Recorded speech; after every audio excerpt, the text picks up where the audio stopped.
मुलुक महाराष्ट्रामध्ये सगळ्यांचं स्वागत। नमस्कार, मी अमित गद्रे। बुलेटिनची सुरुवात या मोठ्या बातमीने करूया। प्रशांत कोरटकर विरोधात लुकआउट नोटीस जारी करण्यात आलेली आहे अशी माहिती कोल्हापूरचे पीआय संजीव झाडे यांनी दिलेली आहे। तसंच ब्युरो ऑफ इमिग्रेशनला एअर ट्रॅव्हल रेकॉर्ड काढण्याची सुद्धा मागणी करण्यात आली असून नागपूर, चंद्रपूर आणि मुंबईमध्ये 3 टीम कार्यरत असल्याचं कोल्हापूरचे पीआय संजीव झाडे यांनी सांगितलेलं आहे।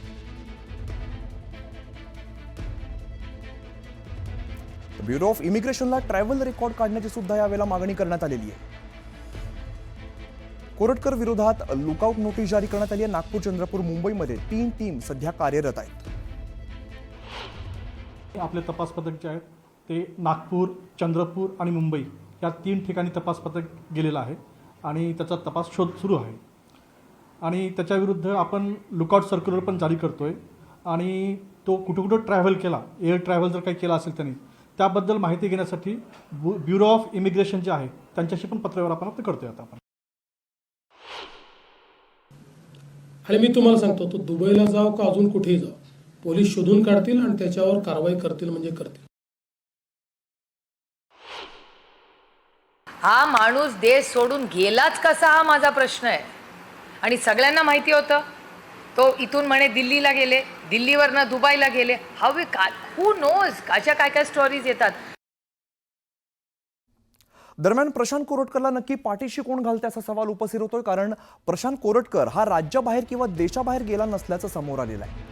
प्रशांत कोरटकर विदर्भात आहे तर तो नागपूर शहराचे एसपी, नागपूर ग्रामीणचे एसपी, चंद्रपूरचे एसपींना बगल देत कोरटकर कुठे लपलाय हे समोर आलं नाहीये। त्यामुळे कोरटकर पुढे नागपूर शहर, ग्रामीण, चंद्रपूरचे एसपी हतबल झालेत का असा सवाल उपस्थित केला जातोय।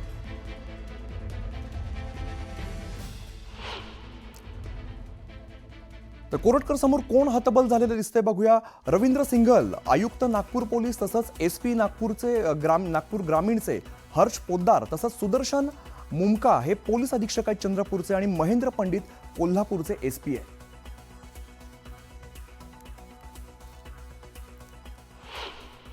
तर जवळपास महिना होत आला तरी सुद्धा कोरटकर सापडत नाहीये। त्यामुळे नेमकं कोरटकरला पाठीशी कोण घालतंय असा सवाल उपस्थित केला जातोय। छत्रपती शिवाजी महाराजांबद्दल अपशब्द वापरले होते, तसंच धमकी प्रकरण सुद्धा गाजतंय। त्यामुळे कोरटकरला नेमकं पाठीशी कोण घालतंय, कोरटकर सापडत का नाही असे अनेक सवाल उपस्थित होत आहेत। दरम्यान नागपूर, चंद्रपूर पोलिसांना बगल देत कोरटकर कुठे लपलाय हे असे अनेक सवाल सध्या उपस्थित होत आहेत।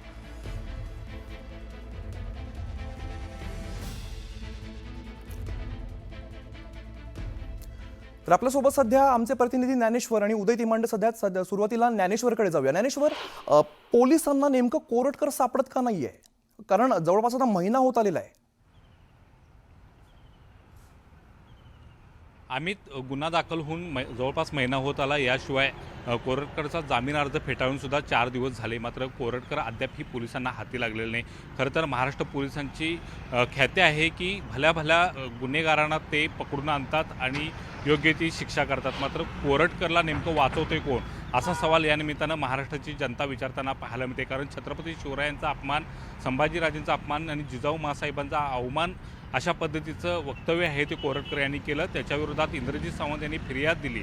ही फिर्याद 25 तारखेला दिली। त्यानंतर कोरटकरनं कोल्हापूरच्या सत्र न्यायालयामध्ये धाव घेतली। सत्र न्यायालयानं सुद्धा 17 मार्चपर्यंत त्याला अंतरिम आहे तो दिलासा दिला। मात्र त्यानंतर सुद्धा कोरटकर वेगवेगळ्या ठिकाणी फिरतच राहिला होता। ज्यावेळी गुन्हा दाखल झाला त्यानंतर तो मध्य प्रदेशमध्ये गेला अशा पद्धतीची माहिती आली होती। मात्र ज्यावेळी त्याला अंतरिम दिलासा मिळाला त्यानंतर तो चंद्रपूरमध्ये 13 आणि 14 मार्च या 2 दिवशी एका हॉटेलमध्ये वास्तव्यास होता आणि एका बुकिंगवाल्यानं त्याचं या ठिकाणची बडेजाव आहे ती केली होती, ही सुद्धा माहिती आता पुढे आलेली आहे। कोल्हापूर पोलिसांनी या हॉटेलचे CCTV फुटेजसुद्धा आता ताब्यात घेतलेले आहेत। यासोबतच 14 मार्च रोजीच तो नागपूर इथं आपल्या घरी आला होता आणि नागपूर पोलिसांनी या संदर्भातली माहिती कोल्हापूर पोलिसांना दिल्याची माहिती आता उघड झालेली आहे। याशिवाय रात्रीच म्हणजे 14 मार्चच्या रात्रीच नागपूरमध्ये काही ते ओळखीच्या मित्रांच्या सोबत त्याने हॉटेलमध्ये पार्टीसुद्धा केल्याची आता माहिती पुढे येते। एवढं सगळं पोलिसांना माहिती असताना सुद्धा त्याच्यावरती शॅडो वॉच ठेवला का नाही, कारण कोल्हापूर पोलिसांनी हायकोर्टात त्याचा जामीन फेटाळावा या संदर्भातली आहे ती याचिका दाखल केली होती। कोणत्याही क्षणी त्याचा निकाल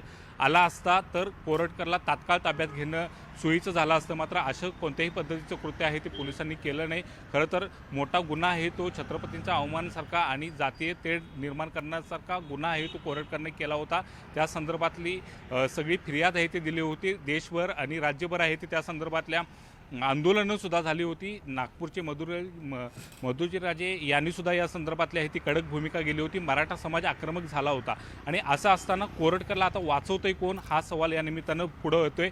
खरं तर कोल्हापूर पोलिसांनी जास्तीत जास्त जे प्रयत्न केले ते त्याचा जामीन फेटाळण्यासाठी आणि त्याच्या मुसक्या आवळण्यासाठीचे प्रयत्न केले. मात्र कोल्हापूर पोलिसांना आवश्यक ते पाठबळ इतर पोलिसांचं मिळायला पाहिजे होतं, जसं की चंद्रपूर आणि नागपूर. ते मिळताना कुठेही दिसत नाही. कोरटकर यांना कोल्हापूर पोलिसांची जी माहिती आहे ते कोणतरी देते अशा पद्धतीची एक शंका कोल्हापूर पोलिसांना येते. त्यामुळे कोरटकर आपला ठावठिकाणा बदलतो आणि नेहमीच गुमराह करण्याचा प्रयत्न करतो. आज सकाळी ज्यावेळी चंद्रपूरला कोल्हापूर पोलिसांचं पथक दाखल झालं अशा पद्धतीची बातम्या समोर आल्या, त्याचवेळी कोरटकरच्या समर्थकांनी तो दुबईत असल्याची बातमी पेरली. तसे फोटो आहेत ते जुन्या म्हणजे त्याचं व्हॉट्सअपचं आणि इंस्टाचं स्टेटस चेक करायला गेलं तर ते जुने फोटो होतो आणि तेच फोटो व्हायरल करून नेमकं काय साध्य झालं, गुमराह केला, चकवा देण्याचा प्रयत्न आहे तो कोरटकरने केला हे आता समोर आलेलं आहे. मात्र एकूण त्या सगळ्या प्रकारानंतर कोल्हापूर पोलिसांनी आता लुकआउट सर्क्युलर आहे ते कोरटकर विरोधात जारी केलेलं आहे. इमिग्रेशन ब्युरोला या संदर्भातली माहिती दिलेली आहे. त्याचे ट्रॅव्हल्स रेकॉर्ड आहेत ते मागवलेले. आपल्याला माहीतच असेल की सोमवारी कोरटकरच्या जामीन अर्जावरती हायकोर्टात सुनावणी होणार आहे. त्यापूर्वी हे सगळे पुरावे गोळा करण्याचा प्रयत्न आहे तो कोल्हापूर पोलिसांनी केलेला आहे आणि हायकोर्टात नेमकं काय होणार आणि त्याच्या अगोदर कोरटकर कोल्हापूर पोलिसांच्या आणि तपास यंत्रणांच्या हाती लागणार का, आता लुकआउट सर्क्युलर जारी केल्यामुळे सगळेच महाराष्ट्रातले पोलीस त्याला शोधायसाठी प्रयत्न करतात का हे पाहणं महत्त्वाचं असणार आहे. अगदी ज्ञानेश्वर, जसं तुम्ही म्हणताय कोल्हापूर पोलीस मागावरती आहेतच, तरी सुद्धा कोरटकर हातावरती तुरू देऊन पळताना आपल्याला बघायला मिळतोय. उदय तिमांडेंकडे जाऊया. उदय, खरं तर कोरटकरवरती जे आरोप आहेत ते खरं तर खूप गंभीर आहेत आणि 1 महिना उलटत आला, पोलीस का हाताबल दिसत आहेत, नेमकं काय अडचण येते आणि कोणी कोरटकरला पाठीशी घालताना दिसतंय का? अमित, जर या सगळ्या घडामोडींचा विचार केला, ज्ञानेश्वरनी जी माहिती दिली त्या माहितीनुसार जर विचार केला तर महाराष्ट्र पोलिसांचा देशामध्ये एक दरार आहे. त्यातल्या त्यात ज्या 3 ठिकाणावरून प्रशांत कोरटकरांचं वास्तव्य असल्याचं समोर येतं त्यामध्ये नागपूर पोलीस आयुक्तालय, नागपूर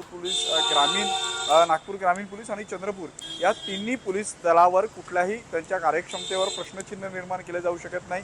इतकं तरबेज असं हे पोलीस बल आहे. मात्र प्रशांत कोरटकरच्या बाबतीत या पोलिसांसमोर काय अशी मजबुरी आहे की प्रशांत कोरटकरला अटक करण्यामध्ये जे आहे ते हे 3ही पोलीस विभाग जे आहेत ते अपयशी पडतात असं आपल्याला म्हणावं लागेल.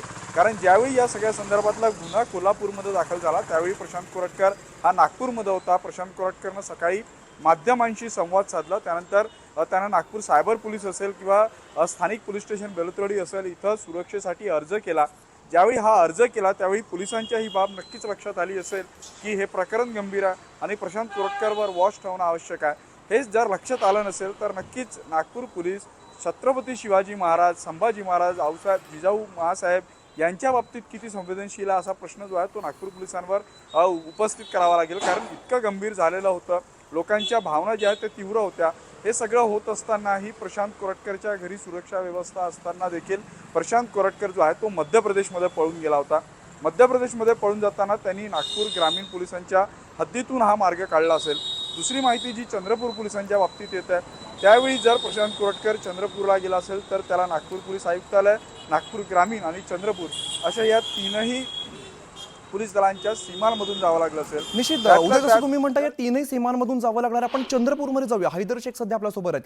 हैदर, आता बातमी येते की तो चंद्रपूरमध्ये आहे. आपण सकाळी बघितलं की दुबईमधला फोटो बाहेर आला होता, तसंच बोललं जातं की चंद्रपूरमध्ये आहे. नेमकं या प्रकरणाकडे कसं बघायचं? चंद्रपूरमध्ये लपून बसलाय का?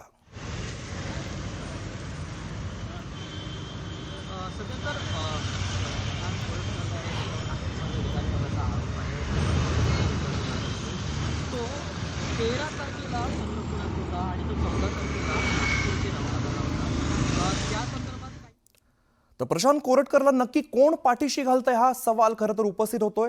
जवळपास महिना उलटत आला तरी सुद्धा प्रशांत कोरटकर सापडत नाही. नागपूर शहर ग्रामीण चंद्रपूर पोलिसांना कोरटकरचा गुंगारा बघायला मिळतोय. तर आपल्यासोबत ज्ञानेश्वर साळोखे होते, उदय तिमांडे आणि हैदर शेख हे प्रतिनिधी आपल्यासोबत होते. तिघांचाही धन्यवाद. तर पुढे जाऊया. छत्रपती शिवाजी महाराज यांच्याबद्दल आक्षेपार्ह विधान करणाऱ्या कोरटकरच्या अडचणीमध्ये वाढ झालेली आहे आणि अशातच कोल्हापूर पोलिसांचं पथक चंद्रपुरात आलेलं होतं आणि यावेळेला या पथकाने कोरटकरच्या हॉटेलची पाहणी करत चौकशी केलेली आहे. 13 मार्च दरम्यान कोरटकर चंद्रपूरला येऊन गेल्याची कोल्हापूर पोलिसांना माहिती मिळाली होती आणि त्यानंतर हे पथक चंद्रपुरात येऊन गेल्याची माहिती समोर येते.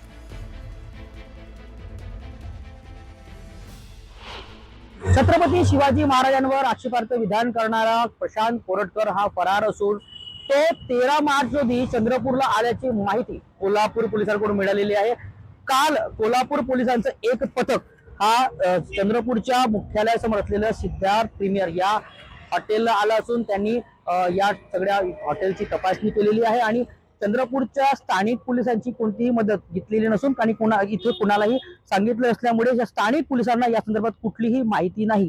काल झालेल्या प्रकरणात म्हणजे त्यांनी केलेली इन्क्वायरी या चौकशी संदर्भातली सगळी माहिती ही कोल्हापूर पोलिसांकडे आहे आणि सगळं प्रकरण कोल्हापूर पोलिसांकडे असल्यामुळे या प्रकरणात सगळं काय पुरावे सापडले किंवा त्याची मदत कोणी केलेली आहे या संदर्भात कोल्हापूर पोलीस अधिक माहिती सांगू शकतात. डिजिटल लोकमत चंद्रपूर.